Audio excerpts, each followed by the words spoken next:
Let's start with the photograph. Sent to the papers by a concerned friend, is that right? Paedophile and murder suspect is not a popular spot on the Venn diagram. Do you think the photo's doctored? No.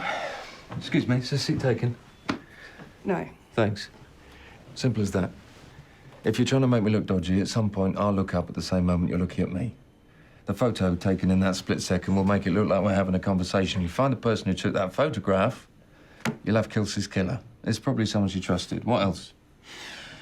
That girl's wearing a vest top, so it was warm weather, probably taken at least 5 months ago, and she's reading a magazine. If the papers were sent a high-res image, that'll help you date it. Anything else? Kelsey's holding a bottle of water. Who goes to a coffee shop to sit and drink water? I'd skew towards saying she came specifically to sit next to me rather than to enjoy a freshly prepared, caffeinated beverage. How did making Career of Evil compare to making the first two? Well, we made it in the middle, as it were, between Cuckoo's Calling and the Silkworm, but we knew what happened in the Silkworm, and I think we were confident from having filmed the first one and knowing what was happening in Silkworm that the audience would have gleaned enough from the characters to want to see them in a different context. And I think it is a very different context in that the danger is really on their doorstep. They're not that they're ever casual observers of someone else's plight, but it's very much threatening to both of them, and that was a completely different thing to do, and in a way it was a lot easier because the stakes were just immediately higher. I think that all three books have quite different tones, and Career of Evil's it feels a lot darker and more kind of based in a kind of a reality that we kind of know, and so it felt, particularly for Robin, it felt a lot heavier and kind of more emotional than a few of the others. I mean, it's different from the other two in the sense that this is a personal thing rather than a case to solve. Yeah, and it felt like you saw a lot more sides of them both. You see a lot more of both Robin and Strike's backstories, and so it kind of the story as it unfolds becomes more personal, and it draws out a lot of Strike and Robin that we haven't previously seen. How have you found playing her so far? I mean, has it been a difficult part? Has it been enjoyable, or both? Or? I love it. I mean, because I love Robin. She's just she's just kind of the sort of woman that I want to be. She's a very forthright and practical, but just incredibly compassionate, and very sticks to her own morals very strongly. And I kind of really respect that in her. So I've just really enjoyed it, actually.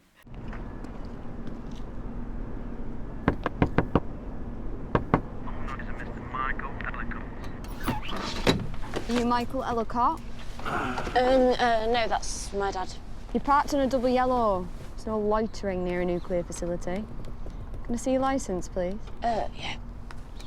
Is that what that is? Shipyard, yeah. Where do you live? Oh, not together. Denmark Street, London. Ealing, London. You up here on holiday? Does anyone ever come to Barrow inFurness on holiday? The Abbey's popular, and the nature reserves. We're hoping to catch up with a friend on the way to Scotland. Where can I get a half-decent coffee? No photography in this area. All right? Roger that. Yeah, it was now. Morning. Morning. Roger that. Well, you weren't exactly helpful. Who'd holiday in Barrow? She's obviously from here. Where are you going? To ask after Brockbank. No, don't knock on Holly's door. He might still live there. No, I'm going to go and ask that woman. She looks like she'd be the type to gossip. How have you kind of found working with JK Rowling? She's really lovely. I mean, we kind of hardly met while we were doing this. We kind of only met briefly, and but Jo's notes were always so very specific that she seemed very happy with everything that we were doing. Apart from very specific things that just kind of therefore gives you the confidence to feel like you're on the right track with what she's written. And I think Robin and Strike from her books is so you get such a strong sense of who they are that it felt in that respect easy to translate, because I felt like when I started I felt like I knew who Robin was. It sort of leaves you with not a lot of work to do, actually. Yeah. I mean, We spoke to Tom before Christmas about how he got the role, and it seemed like a really long process. Was yours the same, and was there a lot of hoops to jump through? Not really, actually. I had a meeting months before, I think, when there was, and then a few different people changed, and I was away. I was in Georgia, Eastern Europe, so it was just a case of self-taping for me. I kind of felt really distant from it, and then jumped straight in as soon as I got back to England. When we spoke before Christmas, things were formulating about what's happening in the future, but there wasn't anything definite. Is that still where we're at? Yeah, kind of, yeah. I mean, I don't think we're going to film any more this year, from what I understand. I think it would be next year. So, and I know very little about what that would entail. The only thing I think is that I think there's the general feeling that the next book is sort of weighty enough to possibly do a 3-episode, if not a 4-episode adaptation of. So now you've kind of wrapped up these 3. Yeah. And I guess in terms of the public, that's all there is. But there is another book coming. I mean, how much do you know? I don't know anything. I know that it's not finished yet.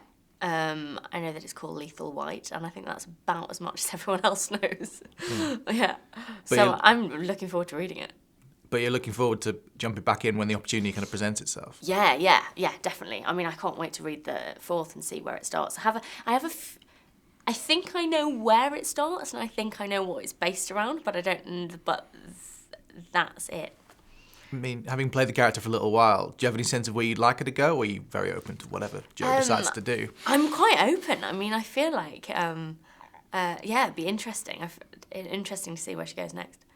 I think when the writing's good, it's always going to be beyond your own. Do you know what I mean? I could outline all sorts of things in my head that I would like to happen, but I think I enjoy being surprised by what the book is and what the scripts are, as much as Jo enjoys being surprised by what we've done from her original material.